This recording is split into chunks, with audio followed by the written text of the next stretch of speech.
Hello, everyone. Welcome back to Silver Tears Tarot and welcome to the no contact reading. So, this reading is for everyone who is in no contact, whether it's zero contact or not enough contact.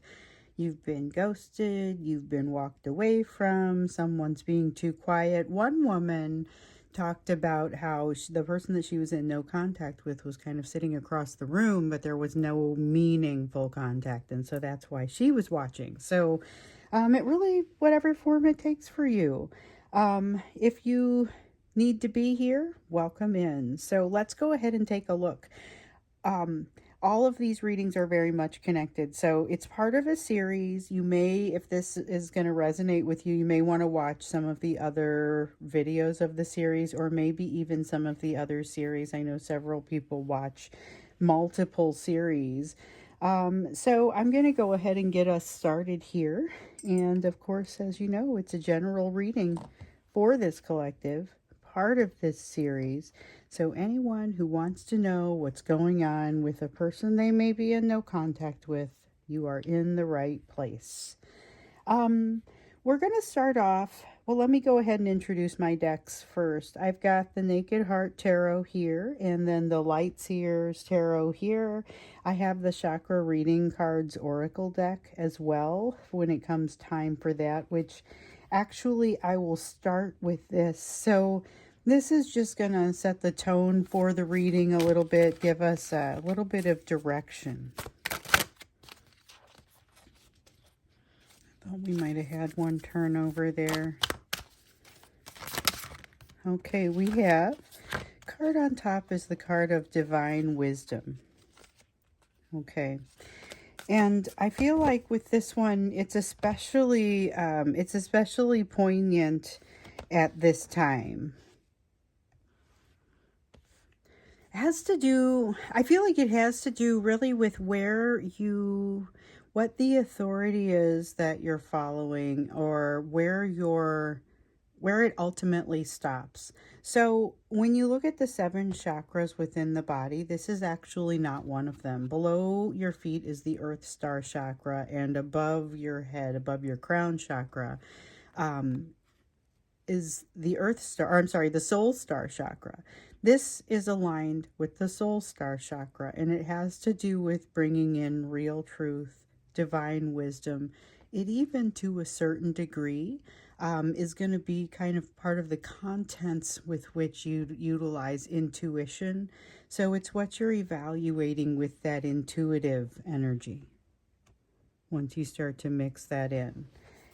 So that's a pretty cool card to get, especially because the message that really comes out with it feels like honoring truth in all its forms, but also in realizing that intuition is going to shape it a little bit, and that everyone's interpretation will be ever so slightly different. So the same truth coming at you from different directions is going to yield some different results. Little bit of a reminder there. And now, so let's go ahead and jump into the energy of your divine masculine, or the person with whom you are in no contact. And so this is particularly with regard to the no contact. So how are they feeling about it? What is the energy around that? What can we see there? First off, we have an Ace of Cups. Here we see a lot of emotion. There is a lot of emotion, which is not unlike what we were seeing last time we did this reading. In the last one, we kind of got into that energy, and we saw that you were a big impetus for them to heal, and that they wanted to move your direction, wanted to reach out in many cases, but felt afraid, felt foolish, concerned about what your reaction might be. There's a lot of energy. There's a lot of emotion wrapped up in that. That's what this Ace of Cups tells us. A lot of emotion wrapped up in that. They're really afraid to be wrong. The universe in the reverse, they can't let go. This is something that just doesn't want to let go of them.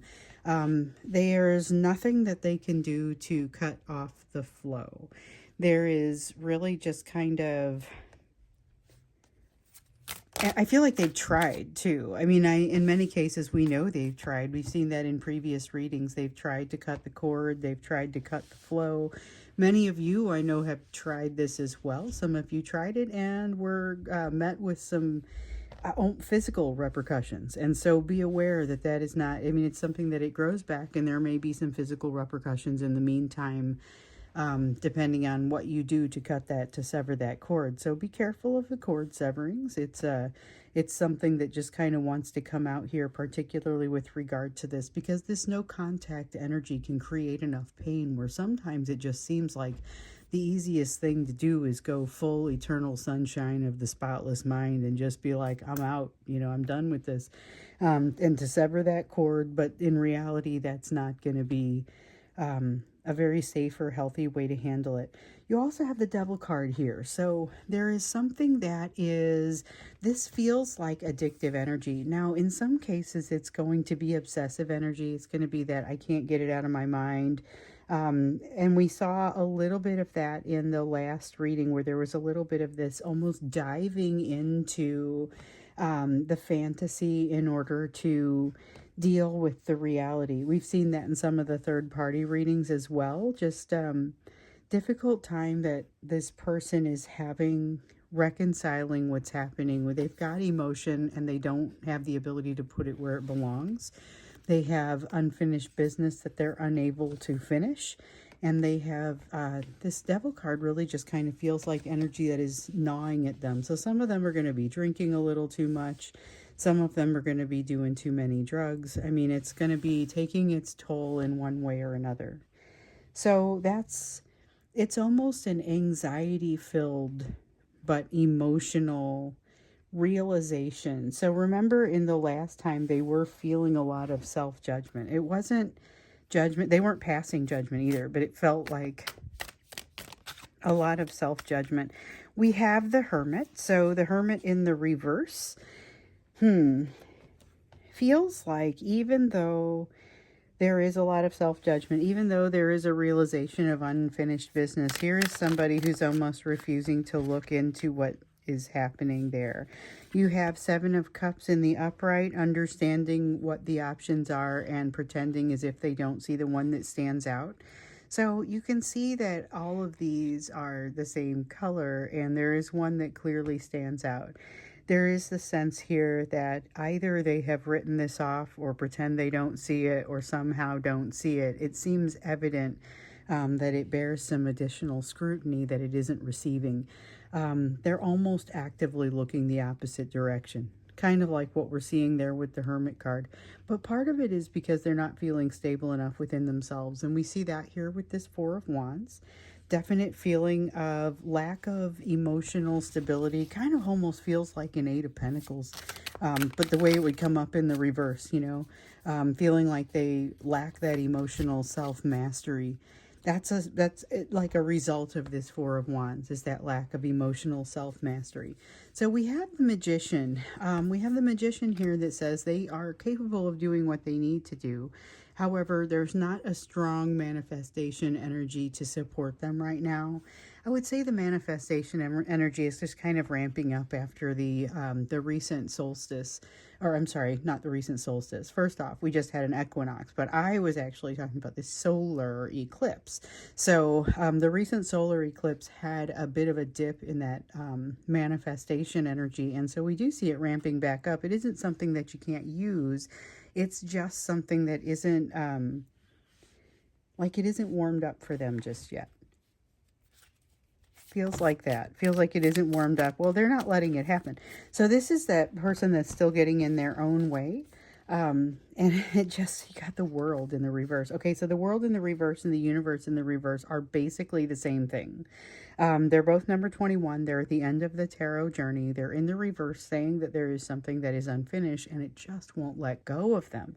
So one of the recent readings that I did, there have been a lot of synchronicities in the last few readings that I've done, personal readings that I've done with this collective, and some were members of this collective and some were probably members and just don't know it because they just stumbled across my Etsy page, or I've been reading for them for a while or what have you. But This is a concept that really has been popping up, this unfinished business, this getting back to it, the fact that this is a person who kind of can't get it out of their mind. So maybe you can't get them out of your mind. They can't get you out of theirs either. That most recent third party reading was, I named it after the ache that the both of you are feeling. And these cards embody that so unbelievably strongly. And there's a need to kind of get on top of that, at least it feels like on your part. Oh, but here's something cool. So another reading that I did here recently, this card came out and I decided to save it for all of you. This is a person who most assuredly, it came out for a person who most assuredly is part of this collective and has been for some time. But it reminded me of the reading that that fall of getting over it short that I did a little bit ago. So the shorts, I often will just jump in and give you what came out in my meditation, or here's a snippet of a larger reading for folks who might want to check that out. But what really strikes me here is this card, the Spirit Guardian of Autumn, comes out and it says letting go, and this is really about letting go. So if you didn't see the short, basically, and you can always go back, it is pretty short. It's just a couple minutes long. Talks about the equinox energy and the energy of this upcoming fall, which I now think I'm going to go ahead and do a full reading on. The energy wasn't right for me to do that yet, and I just really listened to that. But I feel like I'm probably going to have to do that, especially after I saw this. I'm just going to leave it out. I'm going to have like the cards are going to be all across the table. But I needed to let everybody see this because it is the sense of what came out for this fall. And it also feels like it's incredibly relevant for this no contact situation. So is it you? That, and where are you in the timeline? Because this is about moving past things. But when I recorded that short and was talking about the fall of getting over it, it was over it in the sense that the things that have really had your attention, you are maybe no longer prioritizing them in the same way. So it doesn't mean that they necessarily change. It really has to do with finding that closure, providing that closure for yourself. And this is the energy that you're in right now. And so I feel like that's the backdrop, the initiation of crossing this bridge. This is that Libra energy. That's kind of what you're in right now. And that's the energy across the time of Libra. And so we have come out of the energy of new beginnings, which I still have that card over here. This was what we did in Virgo. We had things really initiating and getting to that point where they could begin, and now we're initiating the crossing of a narrow bridge. And during the autumn, the fall of letting go. If you're in the southern hemisphere, it's the spring of letting go. So let's go ahead and jump in to think about how this person feels with regard to contact, because the desire to contact you is all over this. And so I'm just going to kind of skip ahead and ask, what are they thinking about as they consider contact? So this is what I mean when I say all the readings are connected. Sometimes even the personal ones seem to be somewhat connected. I saw that card come out and I realized I was going to have to, afterwards I was cleaning up the table and I realized I was going to have to leave that out for you guys. So we have the Moon, mystery, need for vulnerability, clinging to mystery, clinging to what they feel like they can control, afraid to break a streak, 5 of Wands, going with the flow. I've already been quiet for this long. They don't want to break a streak. Temperance, they feel like they're a lot calmer when they don't interact with you. This is probably true because they're able to sweep a bunch of the healing under the rug and not really have to think about it. And 3 of Cups says that they've got some things hanging on them from a third party side, but also that they've got some things going on just in their life. That is a wholly separate meaning coming out of that same card. So basically, they're quiet for several reasons. They don't want to break a streak. They're going with the flow of already having been quiet. They feel safer in that quietude. They feel like they're more comforted, they're more calm, and there are a lot of ripples that they could create in their life right now by opening up communication or increasing communication with you. But here's the thing. They can't really ignore the noise that's going on in the back of their mind about it, and that's something that it seems like no matter what they do just doesn't seem to go away. So they find themselves frustrated, and I mean, there's been a lot of that frustration energy just in general, but they find themselves frustrated. They find themselves maybe forcing their way through. This is the energy of somebody who says, boy, I sure don't want to reach out, but I almost can't help myself. And that's the one that accidentally, or it isn't accidentally, but it is very suddenly hit send on a message that they afterwards go, wow, I did not think that through completely. And yet they know exactly what it is that they want. They know exactly what it is that they want from you. They know exactly what it is that they want from this interaction. There's a tiny element of disingenuous energy about that, almost a sense of manipulation, but also understanding what it is that they want from this, which is a first time they've been truly honest with themselves, maybe. For some of them, it will be the first time. For others, it's just something that kind of comes and goes, and they're able to really compartmentalize and ignore the truth sometimes. Let me see what I just dropped. Okay. I do have the Ace of Pentacles. Afraid to open the door, afraid to allow for change. So this is the Wheel talking about the change, and this is the Ace of Pentacles talking about opening the door. So there is definitely a desire to reach out and a considerable fear around doing so. This continues to be true, although I will tell you that specifically because it's a no contact reading, I feel compelled to say there have been several people who have reached out in the last couple weeks. Now, in some cases, it started to show up probably about a week ago. There was this wave of people who kind of just showed up and started talking right in the middle of, like, as if they were in the middle of a conversation already, as if they were already having interactions and this person did not just pop out of nowhere. And then plenty of other people stayed quiet. And I know this because I got lots and lots of emails where some people were saying, wow, do you have a camera in my house? This guy just came back. It's been a year. Or how come mine hasn't? And I have to tell you, for every person that came back, I had 5 who didn't. And so there's definitely that push, and especially the people, I can feel the frustration for the people who say, I can feel this person wanting to reach out. I wish they would just do it, you know? And here we've got the Judgment card, trying to walk on the right side of history. And for some people, that's going to mean something different. Also with the Hanged Man, not having the right impetus in mind. But this is something that I feel is just a click off. So if they were, it would not take very much for them to reach out. Like the wall between them and being able to reach out becomes very thin, and at one point may go away completely. And this is where you may see them hitting send. So I'd be curious to understand, like, are they likely to reach out, and how long, like, are they likely to reach out and then just disappear, or what happens? So we're going to do that when we get into the extended. We're going to ask, are they likely to reach out? And if so, what happens?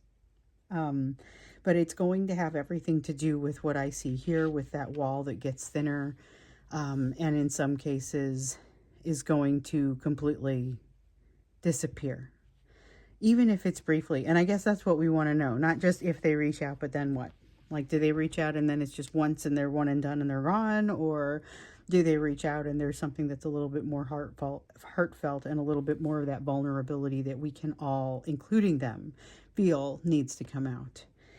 So if you go to the extended, it will be the first link down below. I have all the links down there for ways that you can interact with the channel, or with me, or with each other. And there's my email down there in case you have to ask questions, or in case your person reaches out and you're like, hey, it happened, you know, let me know.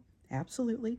I know what I'm opening myself up for. I don't answer all the emails, but I definitely read them all, because that's part of what allows me to know what to say here, because I know where y'all are at. Okay, so let's go ahead and take a look at a question that I've gotten a dozen times in the last week, and that is, should I reach out to this person? Okay, should I reach out to this person? So last time we asked the question, not specifically whether you should reach out to them, but what you should be doing. And what we saw was, you're not ready to reach out. You've got to address something from your childhood that you've been kind of like walking past. It's like it's in a crowded room and you get used to looking at it and you just kind of walk past it, even though maybe it doesn't belong there and it is sitting right in the middle of the floor, but it's just been there for so long. And anyway, so there you are walking past it.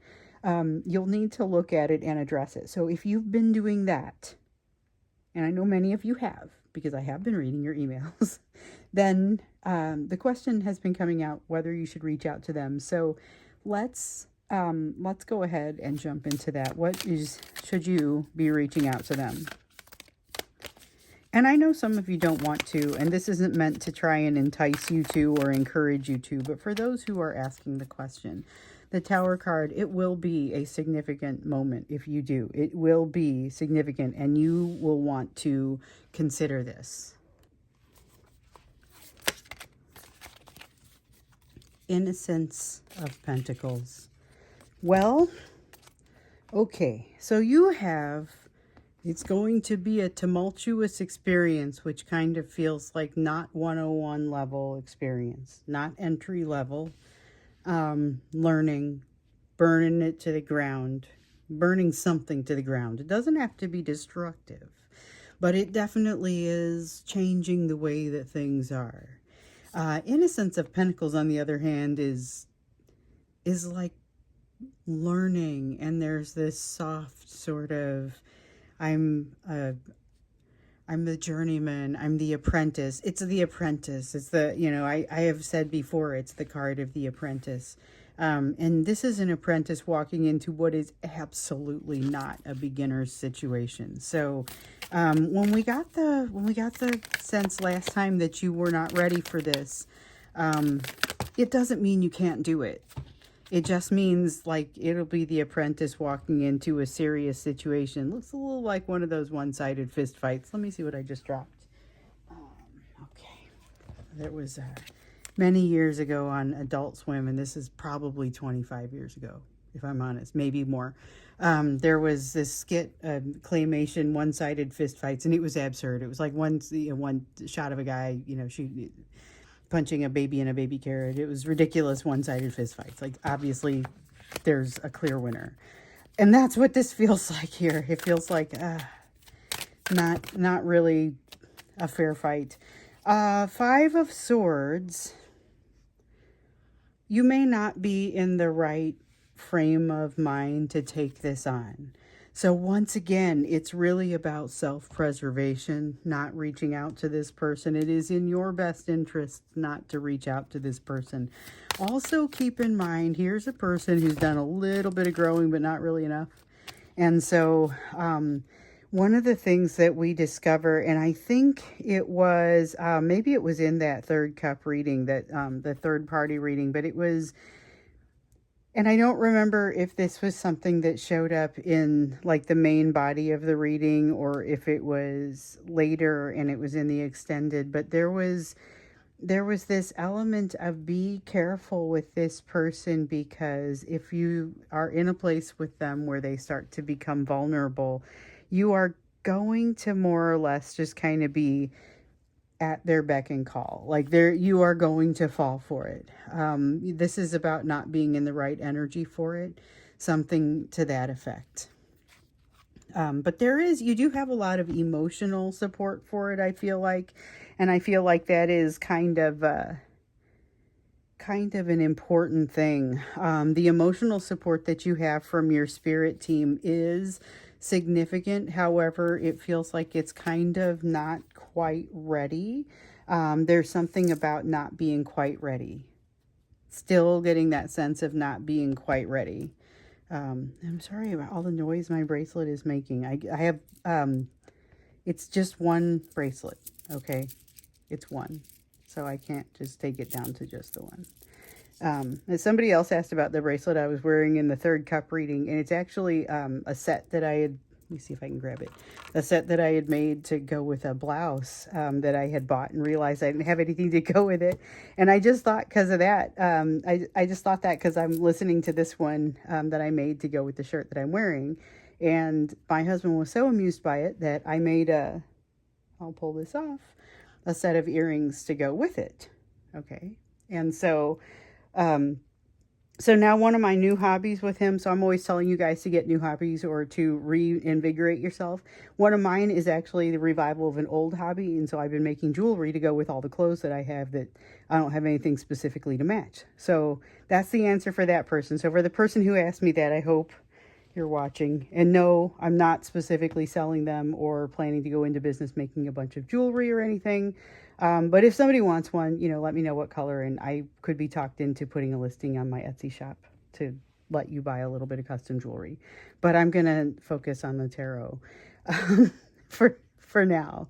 Anyway, so with the Seven of Wands, though, what I was getting at was the support from the spiritual team, your spirit team in this is strong. Whether it is support me while I reach out to this person, or support me and help me not reach out to this person. The support that you need should be there. Ten of Cups. You are in a place where you are potentially prone to fall for some things, I think, that are not necessarily great for you. So things that seem like they're a little bit too good to be true, but you just needed to hear something good today, so you kind of let it go. And we've all been there where we've allowed a red flag to go by and we kind of could see it, but we're like, well, but it's just so nice right now. And that's the kind of thing that has the potential to happen right now if you reach out to this person. So just be aware. There is a lot of fear on both sides. There is a lot of desire on both sides. There is a great limitation in potential for energy coming from them, but possibly also from you. So be watching for that. Could be a potential limitation of emotional capacity coming from you at this time. Just not being in the right mood for it. It is, not the right mood for giving, especially. Now, with this Three of Wands in the reverse, there is a feeling of almost feeling like you owe somebody, or you are, it's that sense of wanting to please, being a pleaser even in a situation where you have no obligation to please somebody. So be aware that that may be part of your makeup right now as well. And with this Chariot card, this has things potentially going in a couple different directions. Let me see if I dropped anything important. Okay. I think they're all face down. Yeah, the Chariot card may be all about going and energy of go, but not necessarily the right energy, as far as it may be wiser to define a direction first before you take off. So there is definitely something here where I feel like there's an anxiety. There's a strong anxiety coming from them. We know they may or may not reach out, and we'll look into that when we get into the extended. But I'm curious to understand, like, this undertone of anxiety, refusal to address a situation, refusal to kind of use the tools that are at their disposal, refusal to look at the big picture. That Seven of Cups, where he just kind of isn't looking at the one that obviously stands out and seems to be intentionally not looking at it, that is based on this anxiety. So I want to get a closer look at that too when we get into the extended. So we're going to look at whether they're likely to reach out, what is going to happen, and then what is all of the anxiety. And that is what we'll do when we get in here into the extended. So link is down below. I will hope to see you there, and I hope you have a wonderful rest of the day.